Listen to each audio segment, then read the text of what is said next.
Kwento. Selfie gone wrong. Alas 8 ng umaga, bagong gising pa lang ako. Siyempre, tulad ng karamihan sa atin, una kong ginawa hindi ang mag-toothbrush, kundi kunin ang cellphone. Check agad ng notifications. Wala namang nag-chat, wala ring nag-react sa last post ko. Sakit sa puso, pero sabi ko, okay lang, baka busy lang sila. Habang nakahiga, naisip kong, maganda to. Selfie muna para fresh ang aura. Baka dito sila mag-react. Kaya dali-dali akong pumwesto sa gilid ng kama. Inayos ang buhok. Naghanap ng anggulo na hindi halata yung eye bags ko. Pogi pose activated. Ayun na, nakaharap na ako sa camera. Smile, konting pa-cute, konting tilt ng ulo. Pinipisil ko pa yung pisngi para lumitaw kuno yung jawline. Tapos click. Pero teka, may narinig akong kakaiba. Tik tik tik tik tik. Nagtaka ako. Bakit parang tuloy-tuloy? Bigla kong napansin hindi pala picture mode ang nakabukas, video pala. At grabe na-capture lahat. Yung awkward na pag-adjust ko ng buhok, yung pagsinghot ko ng sipon, at yung pagtuwid ko ng katawan na parang manok na inatake ng hangin. Diyos ko, nakita ko pa sa playback, naka-slow motion pa. Imagine mo, yung ilong ko umusog-uso, yung ngiti ko nag-morph parang alien. Tapos may moment pa na nag-pose akong parang nagpa-practice ng pabebe wave.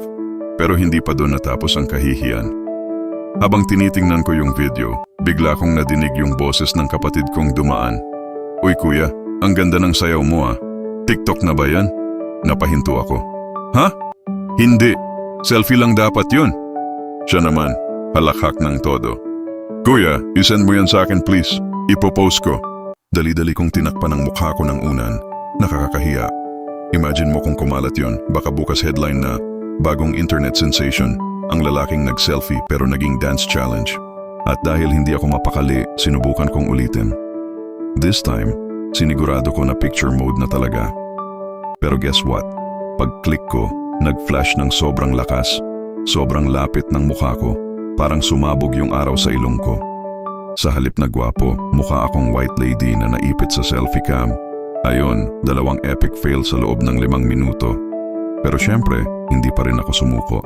Sabi ko, last try. Kaya pumwesto ako sa harap ng salamin para sigurado, kita ko kung ayos. Hawak ang cellphone, check ng settings.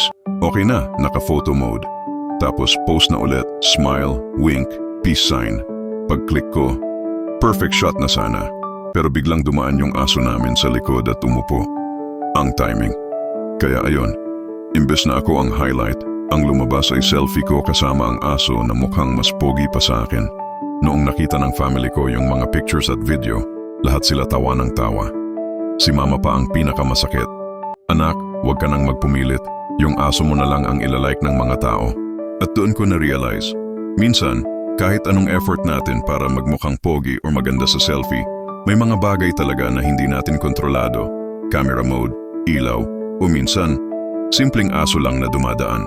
Pero at least may natutunan ako. Hindi lahat ng selfie ay para ipakita kung gaano kakaganda o kapogi. Minsan, yung mga epic fail moments, yun pa ang mas nakakatuwa at mas nagiging totoo. Kasi sa dulo, yung totoong ikaw ang mas importante kaysa sa perfect filter. Kaya ngayon, imbes na itago ko yung video, sinave ko siya. At tuwing nalulungkot ako, pinapanood ko ulit. Kasi kahit hindi ako pogi doon, at least sure ako, masaya yung alaala.